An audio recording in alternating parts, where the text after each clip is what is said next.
What's going on, y'all? Carlito here, back with another video on your screen. I'm here with one half of the legendary family, Justin Benn. If you don't know Nigel Benn or Conor Benn, where have y'all been? Sure, man. You How know, you doing? big, big fight coming up, bro. Big fight, Phil, over there in the O2 Arena. How are you feeling? For me personally, I can't wait, man. It's a massive fight. It's a massive fight for the UK as well. Obviously, you got the history with the two dads, so this goes back to what, 93, I believe. That was actually the last of Nigel's fights that I actually went to. So him versus Eubanks, the first time was the last fight I actually went to of his. So yeah, it holds a lot of memories. Not good ones, but a lot of memories because obviously the result of the night wasn't what we wanted. Yep, But yeah, for the UK, this is huge, huge. for real, for real. And first off, how are you doing? And leading up to this fight, how are you feeling about it? I'm good. To be honest, it's one of those fights where I know it's a tough fight. It's a tough fight for Conor, but it's a fight that when I've spoken to you previously, I've always said he's done things in second gear. He's never had to really be extended or push past that. I think this fight's going to bring the best out of him. I think people get to see a side of him they haven't seen. I'm Hmm. talking skill set wise as well, but it's also going to be a dogfight because Chris has got a very similar mentality to Conor, whereas he won't back down. Yeah, I know Conor 1,000,000% is not backing down. If he's going for him, he'll stay on him.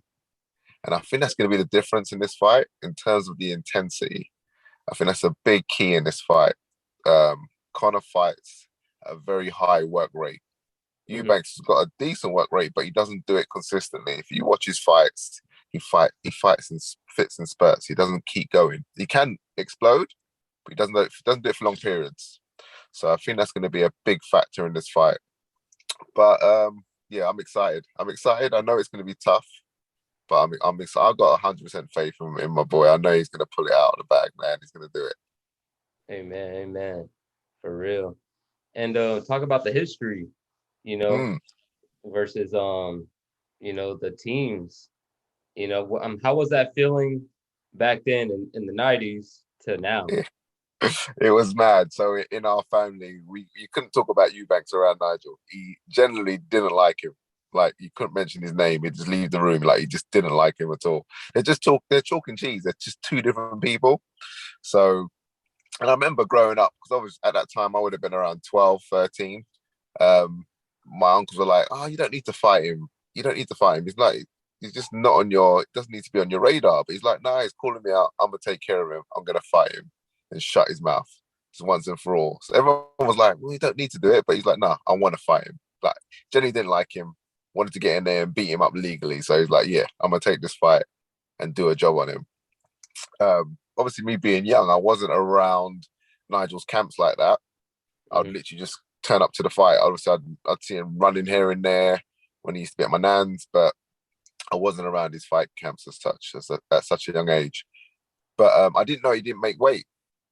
I Mm. didn't know that was a big factor in the first fight. Nigel didn't make weight, and on the day of I think the weigh-ins used to be. I think weigh-ins used to be on the day of the fight. Those times, I Hmm. don't think it was a day before like they are now. Hmm. Or maybe it was, but he had to make weight within an hour and a half, which involved him going into saunas, fully layered with clothes, shadow boxing. He did a run, I think an hour or 45-minute run, skipping, just trying to get the last bit of weight off. I can't remember how much he was over, but he was over. So come fight night, he didn't have enough left to get to the end, and the He, fight turned out the way it did. wow, damn, that's insane. I know they had two fights, didn't they? So yeah, the second was a completely different ball game. If you Yeah. see Nigel in that fight, he came in looking like a specimen. That's one of the, in terms of his physique, that's one of the best physiques I've seen him come into the ring with. He looked amazing. When I saw that, I was like, yeah, he shaved his hair off. He come ready for business that night. And it's one of those fights again. Everyone that watched it thought he won it. Mm-hmm. He got a point deducted, I believe, for a low blow. So that resulted in it being a draw. But everyone thought he won it. I thought he won it. Obviously, I'm biased, but when the general public's saying that, then you're not wrong. But Yeah. yeah, so it was. I think they were trying to line up a fight number three. Really, I think that's what they really wanted because it was such a huge fight. I think 17 million people tuned into that fight because it was free TV. It wasn't pay per view those days, so 17 million people viewed that fight, which is crazy to think of. They had 44,000, I think, at Old Trafford, Manchester United football ground for that fight as well. It's huge, huge. Man, that's crazy. It's Yeah, crazy. And the past couple of weeks to see the all the leading up to this coming fight on October 8th, seeing how focused Conor is. Um, People are like here in San Antonio, people are like, oh, I don't know. Connor's a little bit smaller, but I was like, nah, he's a dog though. He's a dog. He knows what he has to do, and guarantee it's gonna be a hell of a fight. It's gonna be one of his best fights ever. But this is gonna lead him on to hopefully a fight in the States soon. I think that's what it is now. It takes him to that next level. Obviously, it's not at his natural weight, so he's giving up that size advantage to Chris Eubanks Jr. But it's not a factor. To be honest, I think for his last maybe three camps, he's been sparring middles and super middles because the welterweights can't cope with him. So he's had to spar. He's had to bring in bigger people to spar with. So that's why when the fight was made, he wasn't worried. He's been doing this. He's been dropping middles and super middles, so he's not worried. And he spars in 18-ounce gloves. So if he can do that with those gloves on, Chris Eubanks is in for a rude awakening. Put it that way. Yeah, for real, for real. And talk about, how do you feel about, where boxing is at right now in his His, eyes and his y'all? division. Yeah. So for his division, I mean, the reason probably why the fights come about is he couldn't get those next level fights, the Furmans, the Ugas. Who else are they looking at? There's someone else they're looking at, Ramirez, I think, as well. They couldn't make those fights happen, and at this stage, that's what he needed. He needed that next level fight, that fringe world level, proper world level. Furman for me is still a world level fighter. He's not past it by any means. So for me, I would have loved for him to fight Furman, but that's the true mark of where he's at. I know where I feel he's at, but to beat a Furman, that stops all that nonsense in the public. And I see online people saying, he gets smoked by Ennis, he gets smoked by Ortiz. I'm like, okay, everyone's entitled to their opinion. Yeah, Get yeah. that, but I know different. I know different. For real. I mean, him and Ortiz, I think, is a really good fight. Simply Nope. because Ortiz approaches the fight like he does. Yep. He goes in there to take you out.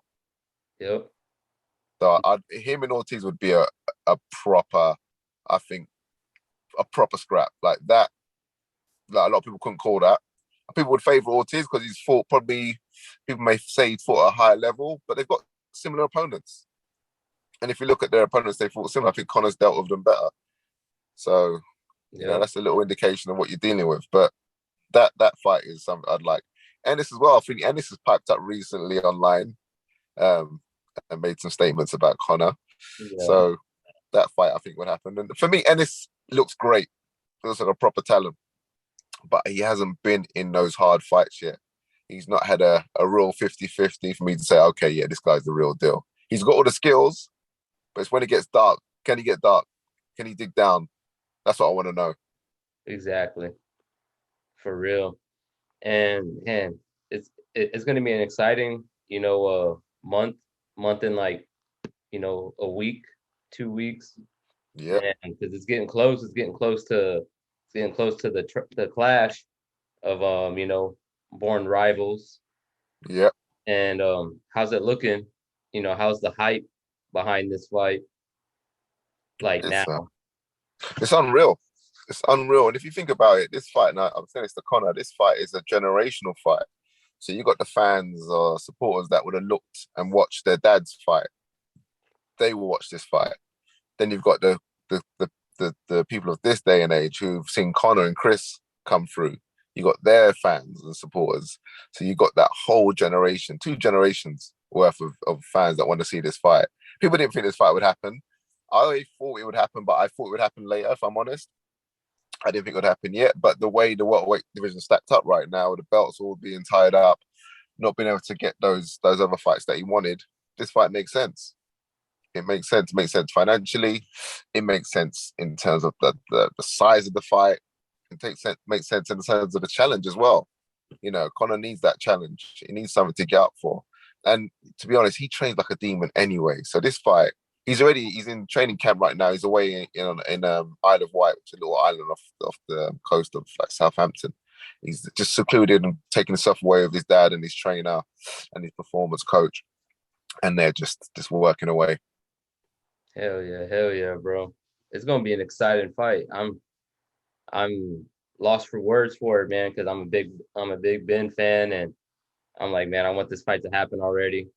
And Yeah. have you got a chance to talk to Nigel? When the fight was announced, how was he feeling about it? I saw Nigel last week for the first time, but we've not spoke about the fight. Literally No, just caught up. How you been? Just normal stuff. We haven't spoken about the fight yet. Um, Now they've been away in camp. When they come back, I'll have a chat with him and see what his thoughts are and see how he wants Conor to approach the fight as well. I'd like to see my uncle's thoughts on it because obviously he's been there, done it. You know, he knows what it's like in there. He knows what it's like when it gets dark and deep, and you need to, really put it out. So listening to him and his advice is priceless. So I really like to hear my uncle's take on it.